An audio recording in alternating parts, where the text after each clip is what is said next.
자, 우리가 지금까지 배운 그 신경망 알고리즘을 통해서 그 신경망이 추론 또는 뭐 인퍼런스라고 얘기하죠. 예측을 할 수 있도록 해봅시다. 사실 이거를 그 순방향 전파, 보통 forward propagation이라고 부르는 알고리즘인데요. 그 내용은 무엇을 얘기하는지 살펴보도록 하겠습니다. 자, 동기부여의 예로 우리가 사용할 거는 그 손으로 쓴 숫자 인식입니다. 손으로 쓴 숫자 중에서도 아주 간단한 경우를 한번 생각해 보기 위해서 단순화시키겠습니다. 디지털 이미지가 0 또는 1이라는 값이 들어오는데 그 값이 0인지, 레이블이 0인지 아니면 1인지를 맞추는 문제라고 보시면 되겠습니다. 그리고 우리가 사용할 이미지는 한 요 정도 크기라고 보면은 사실은 그 픽셀 개수로 보면 8 by 8을 쓸 겁니다. 그러니까 8, 8, 64, 64개의 픽셀 그 값들을 사용할 거고요. 여기서 그 가장 밝은 값은 255, 그러니까 흰색을 나타내는 거고요. 0이라는 값은 검은색을 나타내겠죠. 지금 보니까 요 이미지를 우리가 그 픽셀 단위로 숫자로 표현해 보면 이와 같이 1이라는 그 말하자면 그 숫자를 핸드리튼으로 나타내는 이미지인 것을 알 수 있겠죠. 자, 이런 64개의 입력 특징 X가 주어졌을 때 한 2개의 히든 레이어, 그죠? 히든 레이어 2개고 출력 레이어가 하나인 3층 구조 신경망을 한번 사용해 보도록 하겠습니다. 첫 번째 은닉층은 우리가 그 25개의 유닛을 사용할 거고요. 즉 뉴럴 25개, 두 번째 은닉층에서는 15개, 그리고 출력층에서는 하나의 말하자면은 뉴런으로 구성되어 있는 그러한 유닛이고요. 그 네트워크이고요. 마지막 그 출력층에서 나오는 값은 그 손으로 쓴 그 숫자가 1일 확률을 나타낸다고 우리가 생각하시면 되겠습니다. 자, 그러면은 이 64개의 입력 그 특징들이 들어가서 하나, 둘, 각각의 층을 거치면서 어떠한 계산을 거치게 되는지를 차근차근 한번 살펴보도록 하겠습니다. 자, 아마 첫 번째 계산은 X 입력 그 벡터에서 첫 번째 액티베이션 그 벡터 A1이라는 값이 출력되는 과정이겠죠. 그래서 A 위첨자 1이라는 요 벡터는 사실 그 각각의 하나하나의 엘리멘트는 그 시그모이드 함수의 결과인데 그때 시그모이드 함수의 입력으로 사용되는 것이 W1, 그러니까 그 뭐죠? 매개 변수 1번 층의 1번 뉴런의 W와 1번 층의 1번 뉴런의 B 값을 사용해서 그것을 W.X 더하기 B1. 이것이 몇 개일까요? 당연히 그 뉴런이 25개가 있으니까 즉 행이 25개인 말하자면은 벡터를 우리가 얻게 될 겁니다. 그리고 특히 일관성을 유지하기 위해서 우리가 사용했던 그 노테이션인 X 대신에 A의 0번째 벡터를 우리가 입력 벡터를 A의 0번째 층의 그 액티베이션 값이라고 간주해도 전혀 문제가 없을 겁니다. 다음 단계는 그 A2 두 번째 층의 액티베이션 값을 계산하는 과정이죠. A의 위첨자 2는 앞과 마찬가지로 이전 층의 그 액티베이션 벡터 1번 층의 그죠?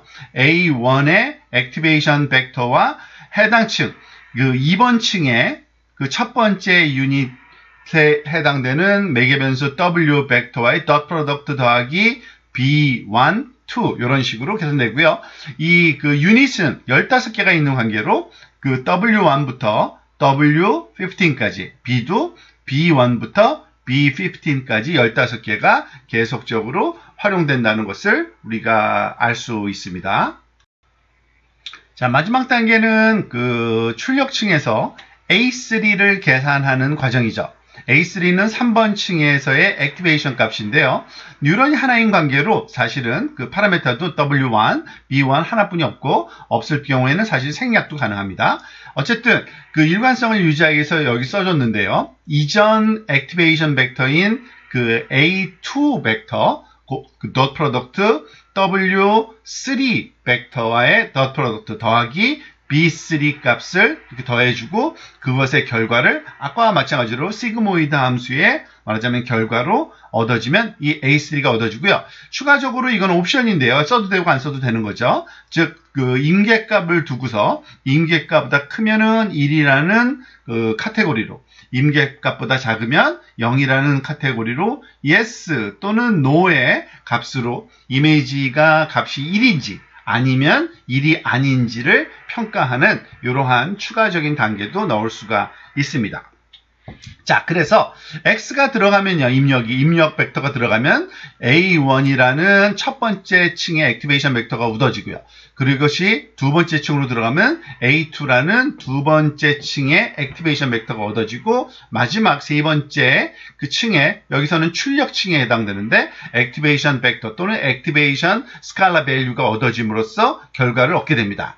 그리고 이 결과는요, 우리가 f of x라고 써도 됩니다. 즉, 앞에서 소위 선형 회귀라든지 아니면 로지스틱 회귀의 모델 모양으로 f of x를 썼던 것과 똑같습니다. 즉, 그 선형 회귀의 모델 또는 로지스틱 회귀의 모델을 쓴 것처럼 신경망에 말하자면은 그 모델을 함수 형태로 입력이 들어가서 결과값이 액티베이션 마지막 출력단의 이 출력층의 액티베이션 값이 계산돼 나오는 것을 f of x 함수다라고 이렇게 간단하게 설명을 할 수도 있습니다.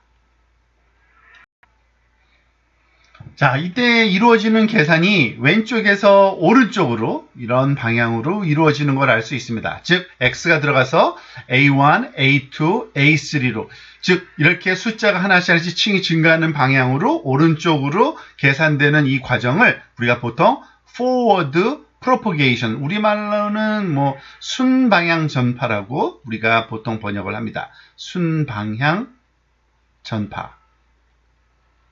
그리고 이것에 반대되는 것이 역전파겠죠. 역전파. 반대 방향으로 만약에 이거는 그 학습할 때 쓰는 방법인데요. 나중에 우리가 뒤에 가서 배울 때 반대쪽 화살표 방향으로 계산이 순서가 이루어지는 겁니다. 이 내용은 나중에 또 배우겠습니다.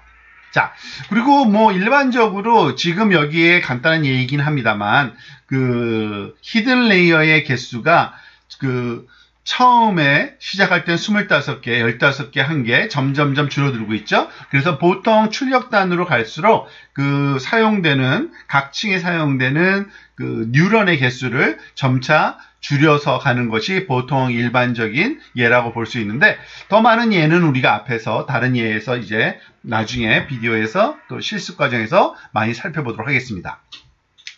자, 이게 바로 순전파 알고리즘을 사용한 신경망을 통한 추론 또는 인퍼런스라고 볼 수 있습니다.